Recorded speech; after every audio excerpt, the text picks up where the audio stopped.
To encourage you, I will tell you this story.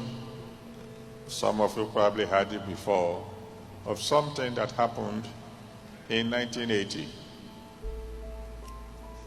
We were having programs of this nature in several places at the same time in Nigeria, and I was going from town to town supervising to make sure everything is in order. And I was preaching in a town called Warri. Why are you laughing? Some of you don't know that good things do come out of Warri. God bless Warri. And as I was preaching, suddenly, with my eyes wide open, I saw what they call an open vision.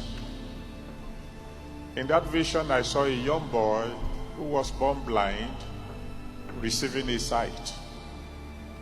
Now, talking of 1980, you will know how young I must be then.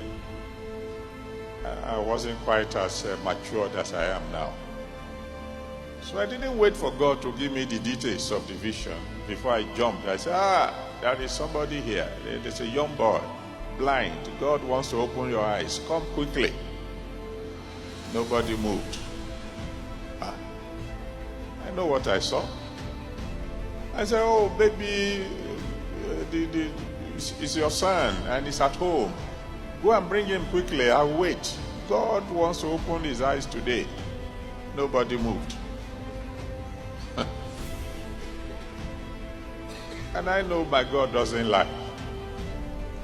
So I said, okay, I will wait for 1 hour after the service. Maybe you don't want to miss what's going on now. After the service, I'll wait 1 hour. Go home, go and bring the boy. Nobody moved. Very sadly, after 1 hour, I left Warri for Akure, which was my next station. It's very sad, thinking we had lost a miracle. We got to Akure late because I was waiting for that boy. And so somebody else was preaching by the time I arrived. And I sat at the back of the auditorium watching what was going on. And all of a sudden, while the sermon was going on, an elderly man got up and he had a young boy in his hand. And they began to move towards the altar. And I saw that boy and that's the boy I saw.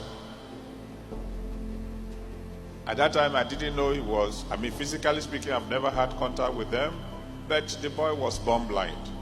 And the father was taking him forward. He was tired of the preaching. Just pray for my son. Let's.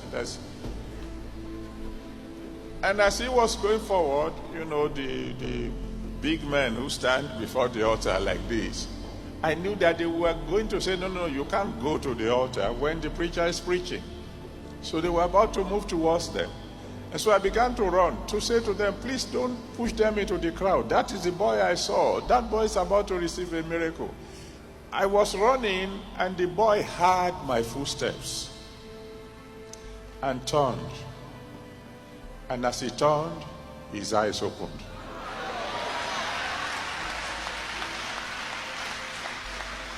Nobody prayed for him. No human being touched him physically. But God touched him and changed his darkness to light.